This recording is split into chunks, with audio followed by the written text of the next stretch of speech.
Friends, मैं प्रशांत शुक्ला आप सभी का स्वागत करता हूं अपने YouTube channel PS street points में। तो फ्रेंड्स, आज हम आपके लिए क्लास 10th की मैथ स्टार्ट करने जा रहे हैं। तो फ्रेंड्स, हमारे क्लास 10th की मैथ में पहला चैप्टर है वास्तविक संख्याएं। वास्तविक संख्याओं के बारे में हम एक्सरसाइज पढ़ने से पहले इसकी कुछ बेसिक चीज़ों के बारे में जान लेते हैं। बेसिक चीज़ें हमें जब हम पता होंगी तो हम एक्सरसाइज हल करने में हमें आसानी होगी। चाहे कोई भी चैप्टर हो, चाहे कोई भी मैथ का चैप्टर हो, कोई भी सवाल हो, उससे पहले हम उसकी बेसिक चीज़ों के बारे में पता करें। तो फ्रेंड्स, हमारे मैथ में पहला चैप्टर है वास्तविक संख्याएं। वास्तविक संख्याओं में हम सर्वप्रथम पढ़ते हैं संख्याओं के बारे में। संख्या क्या होती है? संख्या एक ऐसी राशि है जो किसी भी वस्तु की गणना, मापन आदि में प्रयोग किया जाता है। उस राशि को हम संख्याएं कहते हैं। संख्याएं हमारी कितने प्रकार की होती हैं? अभी हम सिर्फ संख्याओं के बारे में बात कर रहे हैं। संख्याएं हमारी दो प्रकार की होती हैं, वास्तविक संख्या और काल्पनिक संख्या। वास्तविक संख्याओं के बारे में हमारे सिलेबस में दिया गया है, लेकिन काल्पनिक संख्याएं नहीं दी गई। क्यों? इसीलिए नहीं दी गई हैं।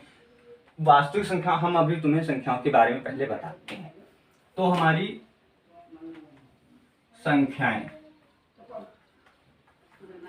संख्याएं हमारी दो प्रकार की होती हैं। नंबर एक, वास्तविक संख्याएं।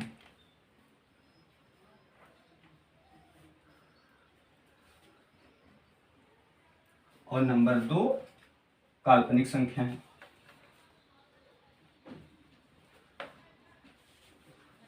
वास्तविक संख्याएं वास्तव में जो संख्याएं होती हैं, और ये जो काल्पनिक संख्या जिनकी हम सिर्फ कल्पना कर सकते हैं, किस काश ये हो सकती है, हो भी सकती है, नहीं हो भी सकती है, कल्पना की जा सकती है इन संख्याओं की।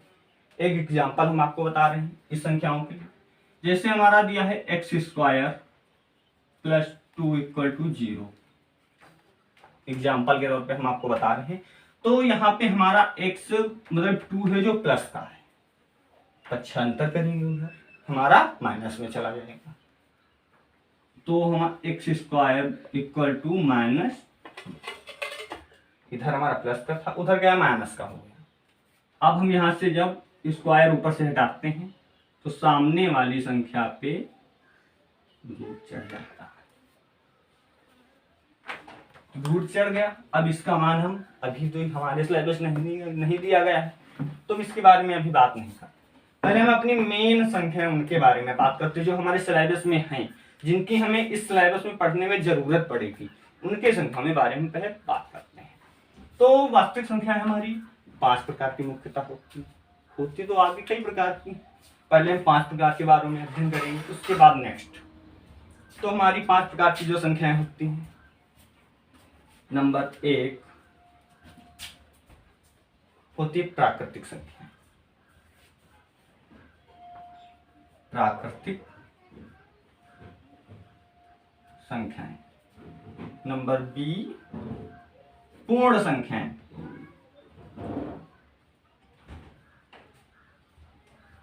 नंबर सी होती हैं हमारी पूर्णांक संख्याएं। नंबर डी होती हैं हमारी परिमेय संख्याएं।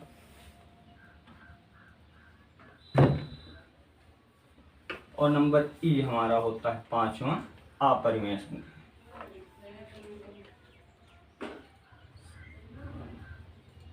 नेक्स्ट जो संख्याएं होती हैं उनके बारे में हम भी बताएंगे। इनके बारे में बिल्कुल डिटेल से हम इनकी जानकारी लेंगे जो आगे हमारे काम आने वाली। तो सर्वप्रथम हमारी होती हैं वास्तविक संख्याएं के अंतर्गत प्राकृतिक संख्या। प्राकृतिक संख्याएं क्या होती हैं? हमारे एग्जाम में क्वेश्चन भी आ सकता है, प्राकृतिक संख्या क्या होती हैं, या प्राकृतिक संख्या को परिभाषित कीजिए। किसी भी प्रकार से क्वेश्चन आ सकता है, तो हमें कंफ्यूजन नहीं होना है। लोग कुछ कंफ्यूज हो जाते हैं कि ये इसमें परिभाषित करना है या वर्णन करना है या कुछ भी, तो हमें कंफ्यूजन नहीं होना है। क्वेश्चन सिर्फ हमें ध्यान से पढ़ना है, क्वेश्चन समझना है क्या कह रहा है। कुछ भी उसमें कुछ भी लिख देते हैं, क्वेश्चन तुम्हारा सही दिया तो क्वेश्चन हमें सिर्फ पढ़ के उससे समझना हो। तो हमारा जैसे दिया प्राकृतिक संख्या है, आ भी सकता है, नहीं भी आ सकता, लेकिन हम इसके बारे में जानकारी रखनी चाहिए। आ जाएगा तो कर लेंगे, नहीं तो कोई बात नहीं, हमें तो ज्ञान के लिए हमें जरूरी है ये। तो चलिए हम इसके बारे में बात करते हैं आगे।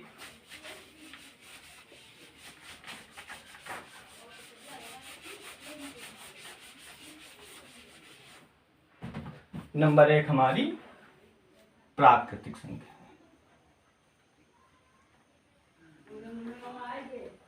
अब प्राकृतिक संख्याएं या प्राकृत संख्याएं भी कहते हैं, कंफ्यूजन नहीं होना।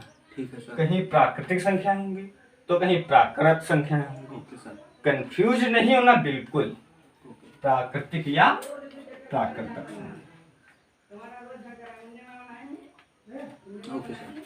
प्राकृतिक या प्राकृतिक संख्याएं, ये संख्या कौन सी होती है? ऐसी संख्याएं जो 1 से लेके अनंत तक, 0 से नहीं है, 1 से लेके अनंत तक की संख्याएं। हम जो कुछ संख्या रेखा पर निरूपण करते हैं इसका, ये 1 2 3 4 5 अनंत तक, ऐसी संख्या जो 1 से लेके अनंत तक की संख्याएं जो हमारी होती हैं वो प्राकृतिक या प्राकृत संख्याएं होती हैं। कंफ्यूज नहीं होना है, प्राकृतिक या प्राकृत संख्याएं होती हैं 1 से लेके अनंत तक। अब नेक्स्ट नंबर आता है हमारा बी, पूर्ण संख्याएं।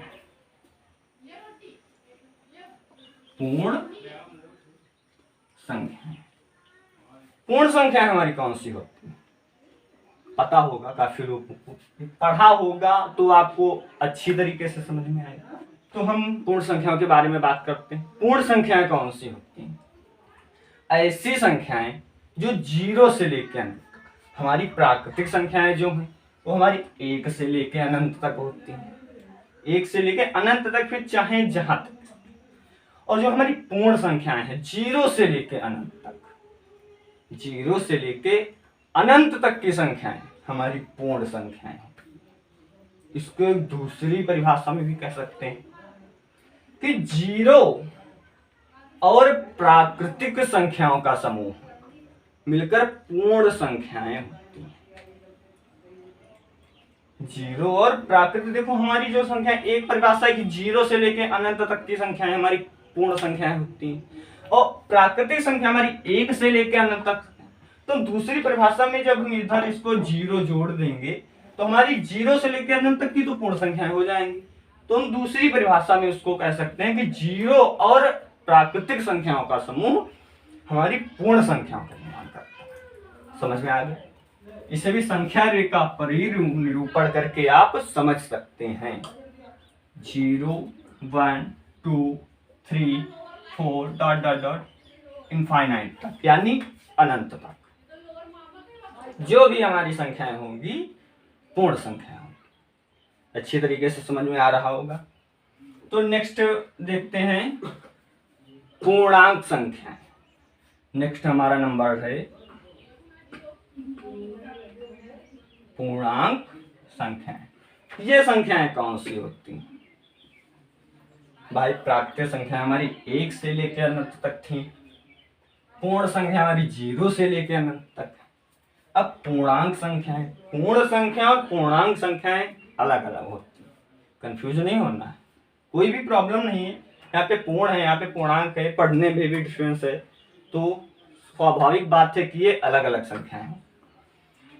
ऐसी संख्याएं हमारी जो माइनस इनफाइनाइट से लेकर, यानी माइनस इनफाइनाइट से लेके प्लस के इनफाइनाइट तक की जितनी भी संख्याएं हैं वो हमारी पूर्णांक संख्या है। जैसे संख्या रेखा पर निरूपण करके हम अच्छी प्रकार से समझ सकते हैं। ये हमारा मध्य में हो गया 0, इधर जितनी भी संख्या होंगी वो हमारी धनात्मक होंगी इनफाइनाइट तक, और इधर की संख्या हमारी ऋणात्मक होगी माइनस इनफाइनाइट। समझ गए आप लोग?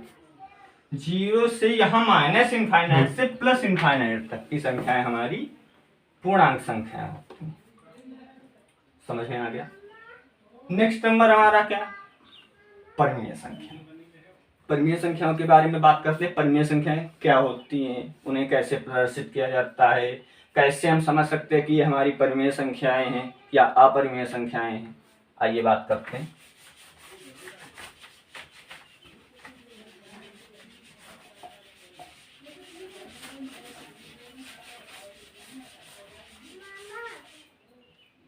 नेक्स्ट हमारा नंबर है परिमेय संख्या।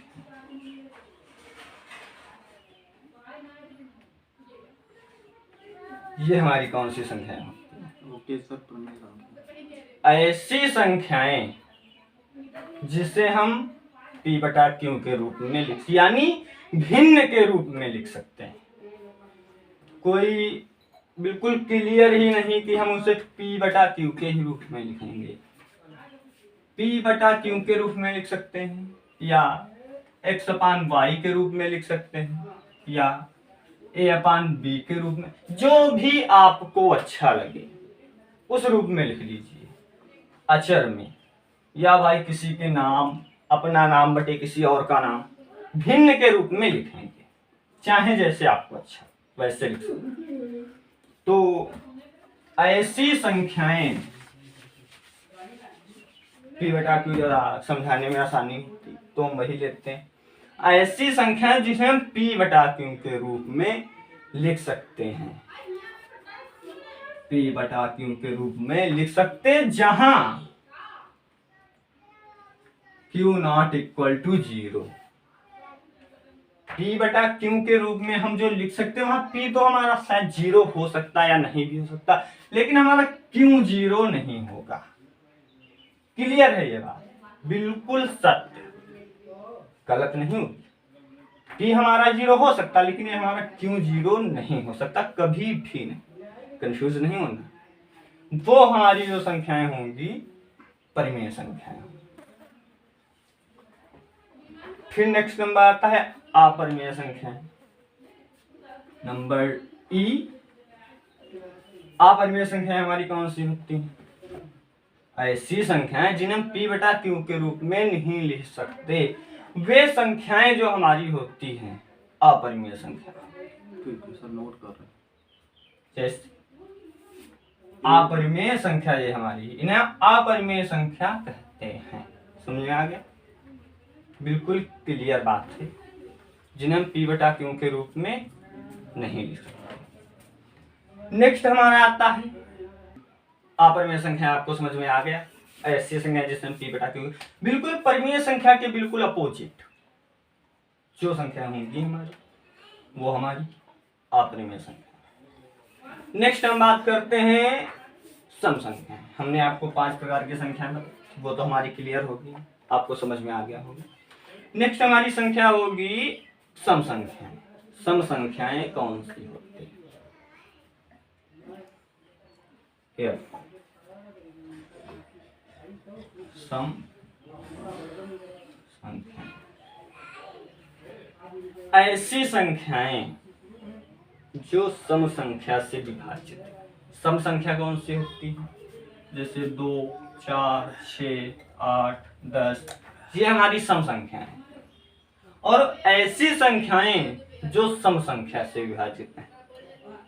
अभी हमारी सिर्फ इकाई में दी तो 8 तक हमारी सम संख्या हो गई। अभी हम दहाई में जा रहे हैं, तो दहाई में जो ऐसी संख्या है जिसके इकाई का अंक सम संख्या हो, यानी दहाई में चाहे सैकड़ा, हजार, 10,000 कितने में भी पहुंच जाओ, लेकिन उसकी इकाई का अंक हमारा अगर सम संख्या है तो वो हमारी सम संख्या होगी।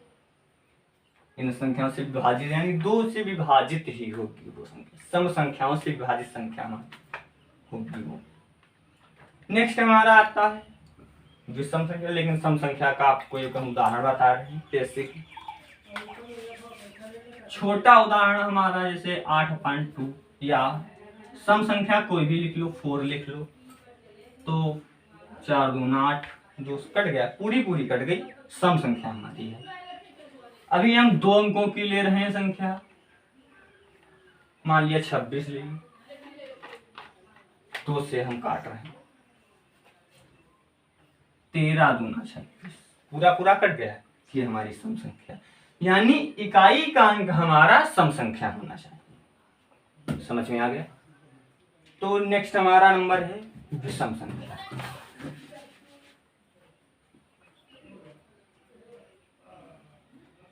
विषम संख्या, विषम संख्याएं हमारी कौन सी होती हैं? ऐसी संख्याएं जो विषम संख्या से ही विभाजित होंगी, यानी सम संख्या से विभाजित नहीं होंगी। जैसे 3, ये हमारी एक से तो विभाजित होगी लेकिन स्वयं से विभाजित होगी।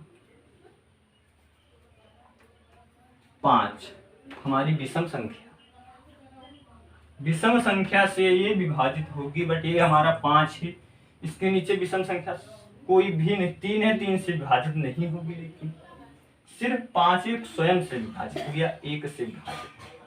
अभी हमारा विषम संख्या है 15। 15 हमारी विषम संख्या है, बट ये हमारी 3 से विभाजित होगी।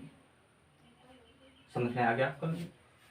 3 एकम 3, 3 पक्षे 15 विभाजित है भाई, विषम संख्या है, 3 से विभाजित। जो अरे आप सिंपल भाषा में समझ लीजिए, जो सम संख्या से विभाजित नहीं है वो हमारी विषम संख्या है।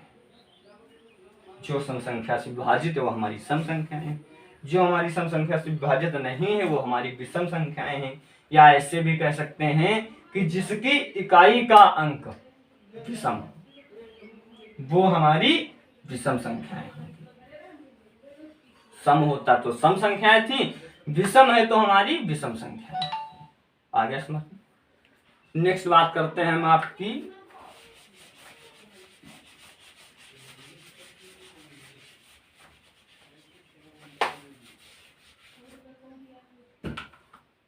पूर्ववर्ती, या मतलब पूर्ववर्ती तथा परवर्ती संख्या, जिन्हें हम अनुवर्ती संख्याएं, परवर्ती संख्याओं को हम अनुवर्ती संख्याएं भी कहते हैं। तो हमारा नंबर नेक्स्ट है पूर्ववर्ती संख्या।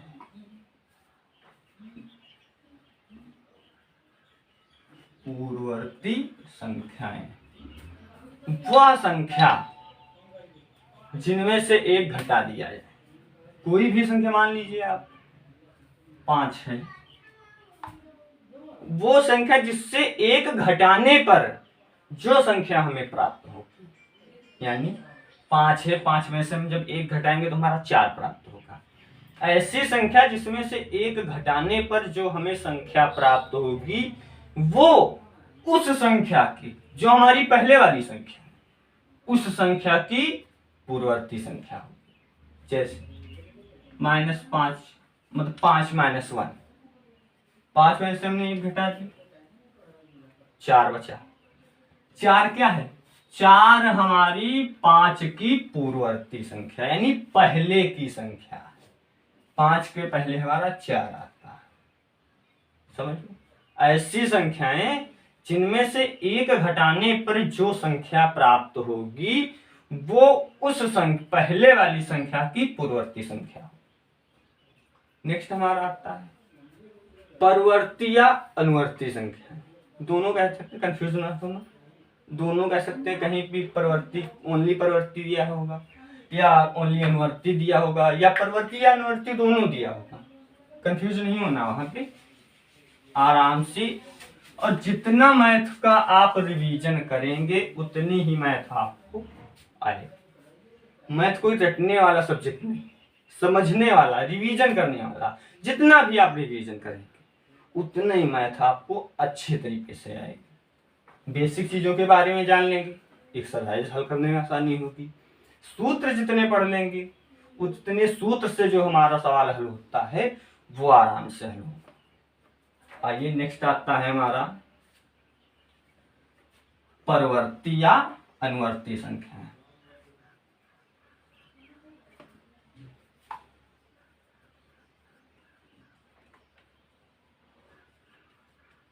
अनुवर्ती संख्या, परवर्ती संख्याएं कौन सी होती हैं? ऐसी संख्याएं जो हमारी ऐसी संख्याएं जिनमें एक जोड़ने पर पूर्ववर्ती में थी एक घटाने पर, अब परवर्ती में है एक जोड़ने पर। ऐसी संख्या जिसमें एक जोड़ने पर जो संख्या प्राप्त होगी, समझ में आ रहा है? ऐसी संख्या जिनमें एक जोड़ने पर जो संख्या प्राप्त होगी वो हमारी पहले वाली संख्या की परवर्ती या अनुवर्ती संख्या होगी। जैसे 6 में एक जोड़ने पर 7 हमारा प्राप्त होगा। ऐसी संख्या जिसमें एक जोड़ने पर जो प्राप्त संख्या होगी वो पहले वाली संख्या की परवर्ती या अनुवर्ती संख्या होगी। जैसे 7 हमारा है, 7 हमारा 6 का परवर्ती संख्या है यानी अनुवर्ती संख्या, आगे वाली संख्या, आने वाली। समझ में आ गया? तो हमारी परवर्ती या अनुवर्ती संख्या क्लियर हो गई। अब हमारा नेक्स्ट आता है भाज्य संख्याएं। भाज्य संख्याएं, भाज्य संख्याएं हमारी कौन सी होती है? ऐसी संख्याएं जो सम या विषम उससे पूरी तरह विभाजित नहीं। ऐसी संख्याएं जो सम हो या विषम हो उससे पूरी तरह विभाजित संख्याएं हमारी भाज्य संख्याएं होती हैं। जैसे अभी हमारा 4 है, ये हमारा 2 से डिवाइड है, 4 से भी डिवाइड होगा, 1 से भी डिवाइड होगा, और अभी हमारा यहीं पे 15 है, 15 भी 3 से डिवाइड होगा, 3 5 15, या हमारा 5 से भी डिवाइड होगा, 5 3 15। है विषम संख्या, लेकिन हमारी जो ऊपर संख्या है वो नीचे वाली संख्या से पूरी तरह विभाजित हो रही है। ये हमारी संख्या है, भाज्य संख्या है। भाज्य संख्या आपको समझ में आ गया। अब नेक्स्ट नंबर आता है हमारा अभाज्य संख्याएं। अभाज्य संख्या हमारी कौन सी होती है?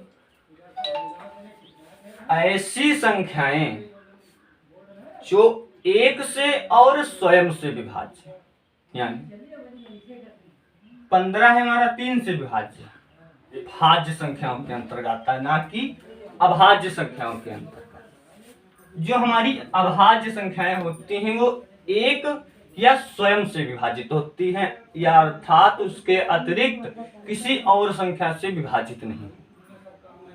एग्जाम्पल के तौर पे जैसे 3, ऊपर करते हैं अच्छी तरीके से समझ में आएगा।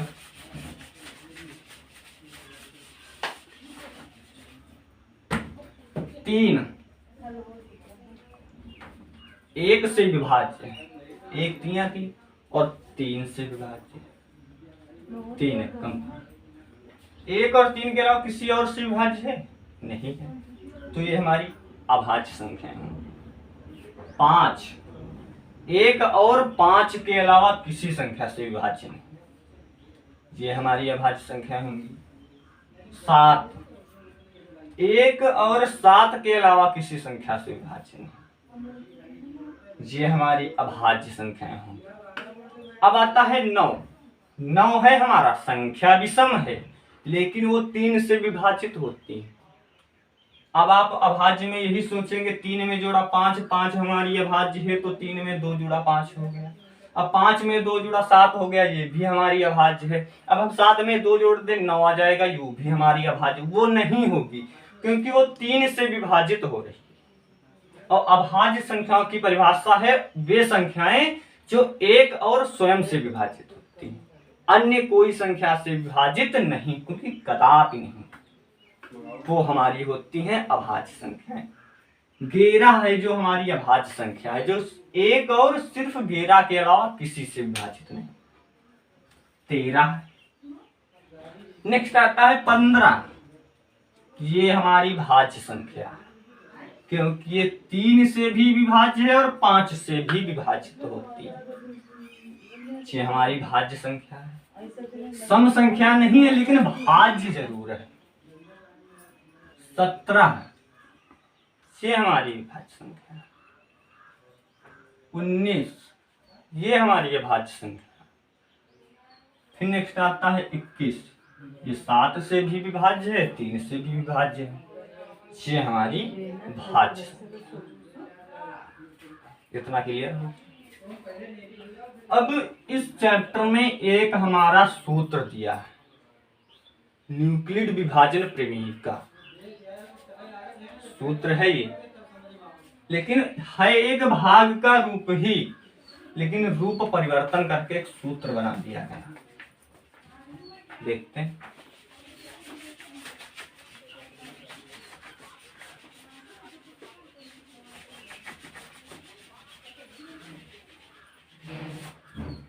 वो हमारा क्या है, न्यूक्लिड विभाजन प्रमेय का।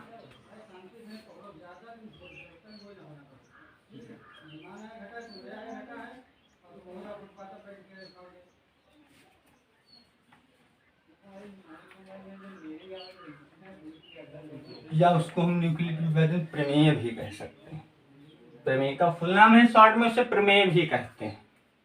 तो ये होती क्या है, इसका सूत्र होता है A बराबर BQ प्लस R। सूत्र आपको दिख रहा है, A बराबर BQ प्लस R, ये हमारी न्यूक्लिड विभाजन प्रमेय है, इसका सूत्र है। अब सूत्र में इसको देख के लोग कंफ्यूज होते हैं कि ये सूत्र में है क्या क्या। बाहर से कुछ भी नहीं, सूत्र बहुत ईजी है, रूप परिवर्तन करके कर दिया गया है, तो इसी में लोग कंफ्यूज हो जाते हैं। सूत्र हमारा ए जो दिया है ये हमारा है भाज्य, बी दिया है ये हमारा होता है भाजक,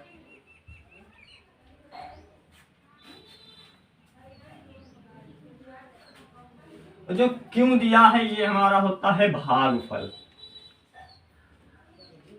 हमारा ये आर है शेषफल। कैसे है, भाग का रूप कैसे है, जो बीच में होता है वो हमारा भाज्य होता है, दो हाशिए होते हैं इसमें, जो हाशिए के इधर होता है यानी भाज्य से छोटा भाजक होता है, इधर होता है ये भागफल, और नीचे आता है शेषफल।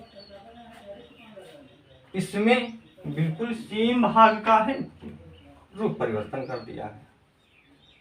उदाहरण आप में इसमें आपको एक बताते हैं।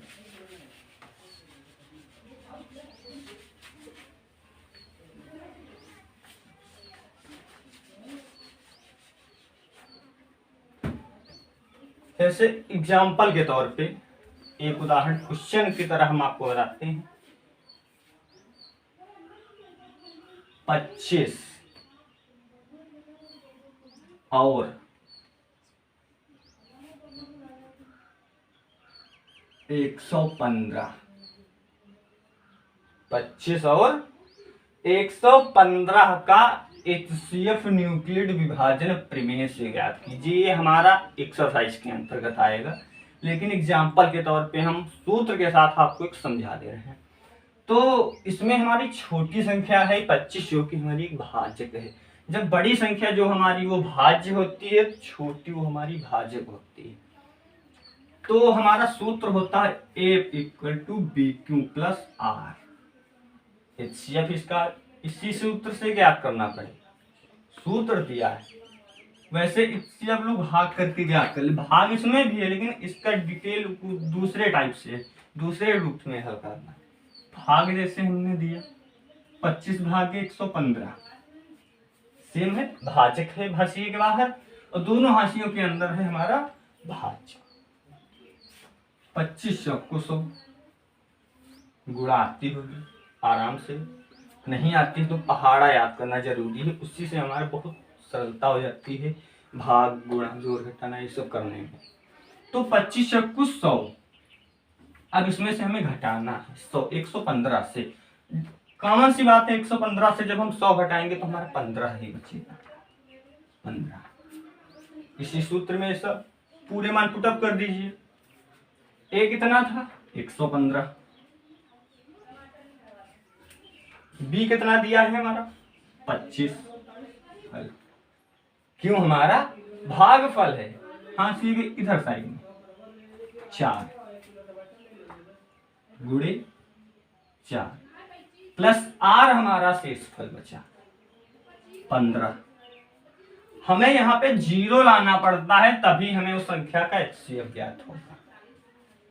फिर नेक्स्ट यही काम करते हैं, जो हमारा भाजक है उसे हम फिर भाज्य की जगह पे करें 25 बराबर, और जो शेषफल है उसे भाजक की जगह पे कर देते हैं 15।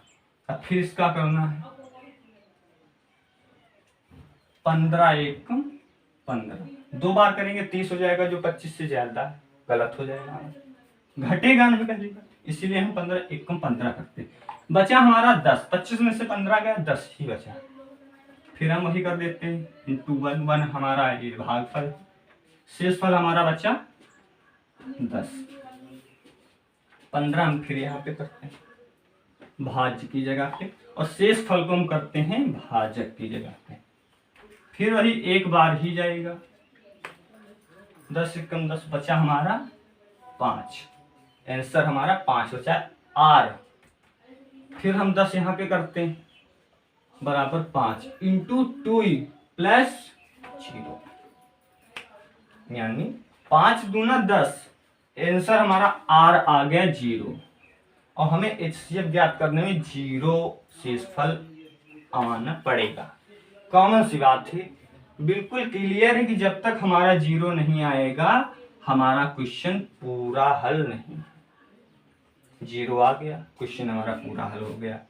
अब इसका एचसीएफ पूछेगा तो 25 और 115 का एचसीएफ हमारा हो जाएगा जो हमारा भाजक होगा बी भाजक।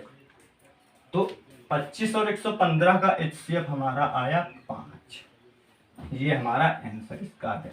एग्जाम्पल के तौर पे आपको बता दी तो समझ में आ गया होगा कि सूत्र में कैसे मान पुटअप करके हम हल कर सकते हैं, बिल्कुल भागफल की यानी पूरी भाग की तरह ये सूत्र हमारा दिया हुआ है। तो समझ आ गया होगा। आज के लिए बस इतना ही, फिर मिलते हैं कल नेक्स्ट वीडियो में। तब तक के लिए हमारा वीडियो अगर आपको पसंद आया तो वीडियो को लाइक कीजिए, चैनल को सब्सक्राइब कीजिए। अगर आपको इसमें कोई प्रॉब्लम लग रही है, बेसिक चीज़ों में कोई भी पता नहीं, कोई भी चीज़ पता नहीं है, आप कमेंट बॉक्स में जाइए, कमेंट में बताइए कि हमें ये पता नहीं, हमको आपको जरूर बताया जाएगा। तब तक के लिए जय।